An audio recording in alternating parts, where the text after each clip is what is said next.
आज हम बात करेंगे difference between non cooperation movement and civil disobedience movement. ये दोनों नेशनल मूवमेंट है और हम सब जानते हैं और हिस्ट्री के का ये इम्पोर्टेंट एस्पेक्ट है। और इन दोनों के डिफरेंस के बारे में आने वाले board examination 10th board examination में पूछा जा सकता है।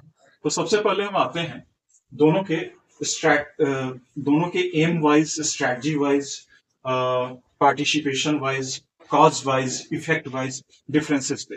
तो सबसे पहले नॉन कोऑपरेशन मूवमेंट, जैसा कि हम जानते हैं कि ये मूवमेंट को स्टार्ट किया गया। Gandhi ji always wanted to have a national movement, and for that reason Gandhi ji got an opportunity when Khilafat movement were started by uh, uh, Khilafat movement were started by two Ali brothers, Muhammad Ali and Shaukat Ali.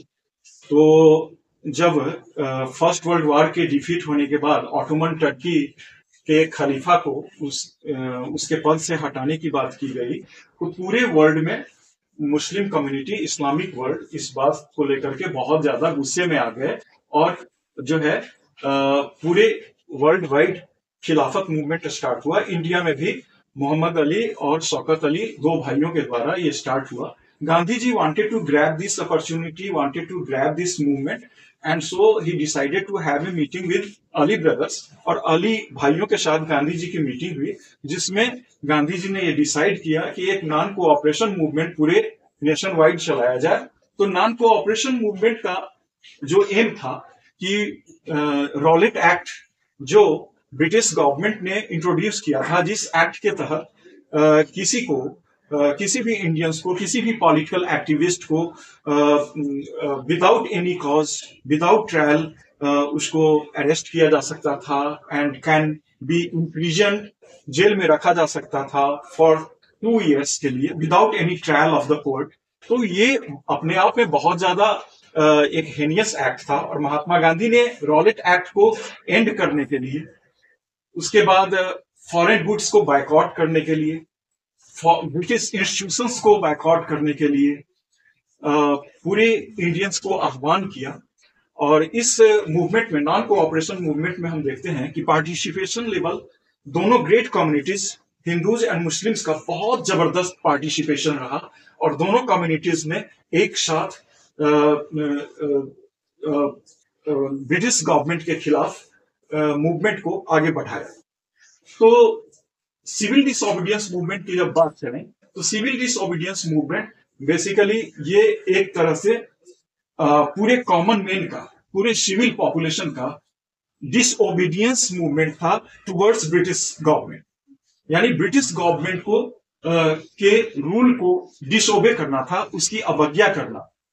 तो civil disobedience movement जो गांधी जी के द्वारा लाया गया, ये पूरे देश के लोगों के जो प्रेसिंग ग्रीवांसेस थे, डिमांड्स थे, these demands were calculated in 11 demands.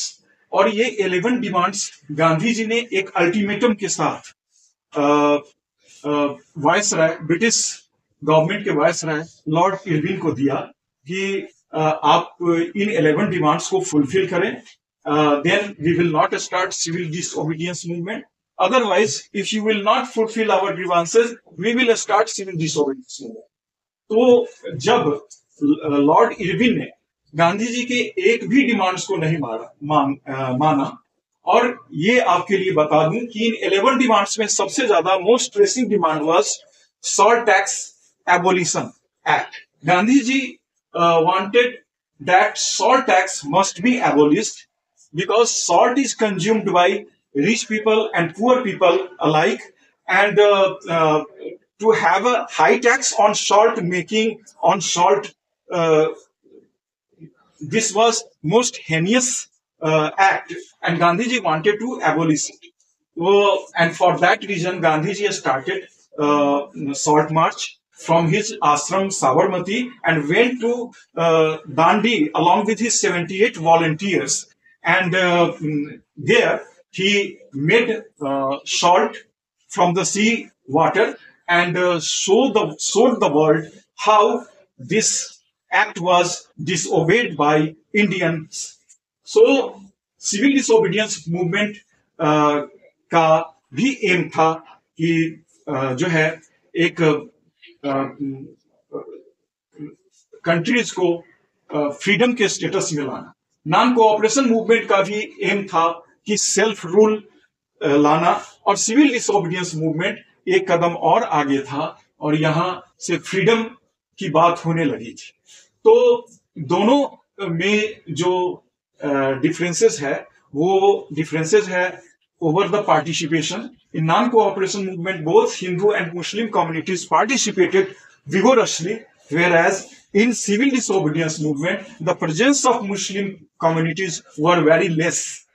It was seen very less participation from their side, and non-cooperation movement ended when this movement became violent, whereas civil disobedience movement ended when Lord Irwin, the Viceroy of British government, Lord Irwin called Gandhi ji to have a meeting, and Gandhi ji और Irwin के बीच में जो गोलमेज conference हुआ, London में जो गोलमेज conference हुआ, उसके साथ ही ये सिविल डिसोबीडियंस मूवमेंट का एक फेज जो है समाप्त हुआ।